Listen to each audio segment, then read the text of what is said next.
Title: Revenge is a dish best served cold. You'll never find anyone better than me. Artem shouted after me as I stormed out of his apartment, my heart pounding and my pride shattered. Behind me, his new girlfriend stood frozen in my oversized hoodie, trying and failing to look innocent. They hadn't even bothered to hide when I walked in. But as the door slammed behind me, my tears turned to fire. I wasn't the kind of girl who got even. Until that moment, I sat in my room, staring at my reflection in the mirror. My mascara-streaked face looked foreign to me. How did I let it come to this? I muttered, gripping the edge of the vanity. The betrayal wasn't just painful, it was humiliating. Artem, the man I had spent a year and a half building a life with, had treated me like a disposable toy. He thought I'd cry and move on. But no, not this time. What Artem didn't realize was that I knew him better than anyone. His habits, his secrets, his weaknesses. And, oh, did he have weaknesses? For Artem, image was everything. He thrived on his social media presence, his friends, and the illusion of being a charismatic, successful businessman. He'd been bragging for months about a huge deal he was about to close, a deal that would put us both on the map, as he loved to say. Well, if his reputation was his kingdom, I was about to burn it to the ground. Part 2. Laying the groundwork. The first step was to dismantle the foundation of his life, his career. I remembered him talking endlessly about the company he was pitching to, a major client that could make or break him. I smiled as I opened my laptop and created a new email account under a fake name. I reached out to the company, posing as a freelance marketing consultant. I casually mentioned that I had an inside scoop about Artem's unethical business practices and suggested they consider someone more reliable. Enter my old friend, Kirill.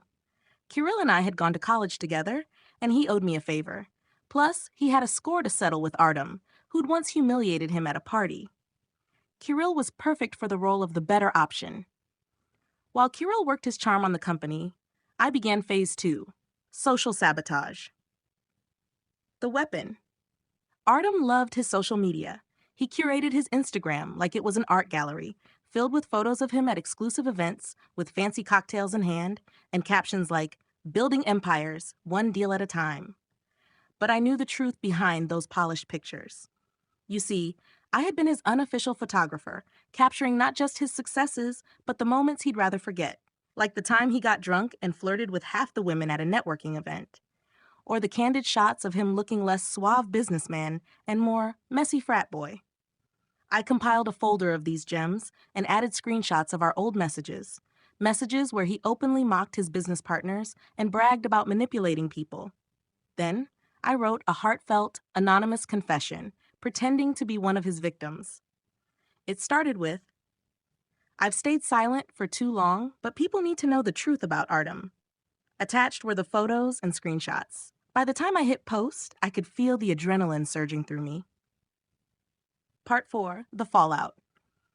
It didn't take long. Within hours, Artem's picture-perfect world began to crumble. The post went viral, shared across multiple platforms. Comments poured in, "Wow, what a fraud. I can't believe I used to respect this guy. This is the Artem everyone warned me about." The company he was courting saw the post, and I heard through Kirill that they immediately cut ties. As for Artem's friends, most of them unfollowed him, eager to distance themselves from the mess.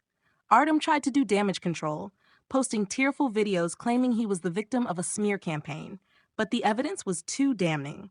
His cries fell on deaf ears. Part 5, the sweetest revenge. A week later, I walked past a cafe where Artem and I used to spend our Sundays. Through the window, I saw him sitting alone, his head buried in his hands. He looked small, defeated. For a moment, I felt a pang of pity. But then I remembered the humiliation, the betrayal, and the smug way he'd said, "You'll never find anyone better." He was right about one thing. I did find someone better. Myself. As I turned and walked away, I couldn't help but smile. Revenge wasn't just sweet, it was empowering. Story 2. Title: The Day I Became His Worst Nightmare. "You've got 5 minutes to leave before I call the cops," I said, my voice eerily calm. Across the room, Alex, my now ex-boyfriend, froze, holding his half-buttoned shirt in one hand and his pathetic excuses in the other. Next to him, the girl he swore was just a friend stood awkwardly in her underwear, trying to pick up her scattered belongings. I didn't scream. I didn't cry. I just smiled. Because in that moment, as Alex scrambled to salvage whatever pride he had left, I realized something. I wasn't heartbroken. I was angry. And anger, when used correctly, is a powerful weapon. Part 1, The Revelation. Alex and I had been together for 3 years. He was charming, successful, and had this way of making you feel like the only person in the world. Except, apparently, I wasn't the only person in his world. The signs had been there for months. Late-night work meetings or secretive texts. That stupid grin he wore when he thought I wasn't looking. But I ignored it. I wanted to believe the man I loved wouldn't betray me. That is, until I came home early one day and found him tangled in my bedsheets with someone else. "Lana, it's not what you think," he stammered. "Oh, it's exactly what I think," I replied. I didn't need to hear his excuses. I didn't care why he did it. All I cared about was what I was going to do next. Part 2, Planning the Perfect Storm. Alex was a control freak. His life was meticulously planned, from his career in finance to his carefully curated social media presence. He was the golden boy, the kind of guy everyone admired. But I knew the truth. I knew the cracks in his perfect facade, and I was about to blow them wide open. First, I gathered my arsenal. Over the years, Alex had shared everything with me. His passwords, his insecurities, his ambitions. I knew about the fake reports he'd submitted to his boss, the coworkers he'd thrown under the bus, and the shady investments he'd made on the side. Then, I reached out to a few key players. Alex's ex-best friend Mark, who he'd betrayed in college.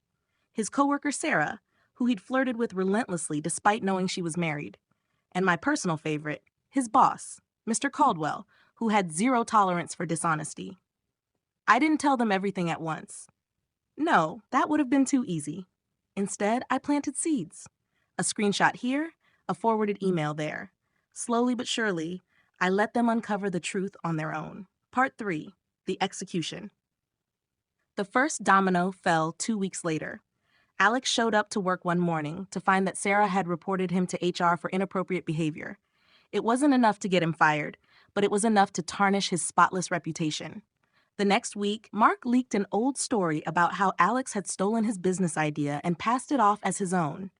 The story spread like wildfire through their social circle, turning Alex into a pariah. But the pièce de résistance came when I anonymously sent Mr. coldYou'll a detailed report of Alex's financial misconduct, complete with timestamps and receipts. By the end of the month, Alex was out of a job, his friends had abandoned him, and his once thriving social media presence was a ghost town. Part 4, The Fallout. One night, about a month after it all started, Alex showed up at my door. He looked like a shadow of his former self, unkempt, defeated, desperate. "Lana, I know it was you," he said. "Why are you doing this?" I leaned against the doorframe, arms crossed. "Because you thought you could walk all over me and get away with it." "I'm sorry," he pleaded. "I'll do anything to fix this." I smiled. "You don't fix betrayal, Alex. You live with the consequences." And with that, I closed the door in his face. Part 5, Moving On. The funny thing is, I don't regret any of it. Watching Alex's life crumble wasn't just satisfying, it was empowering. For years, I'd let him control me, manipulate me, make me doubt myself. Taking him down wasn't just about revenge. It was about reclaiming my power. And the best part, I didn't have to stoop to his level. I didn't lie, cheat, or steal. I just exposed the truth. So if you're reading this, Alex, I have one piece of advice for you. Next time, think twice before you underestimate the quiet ones. We bite.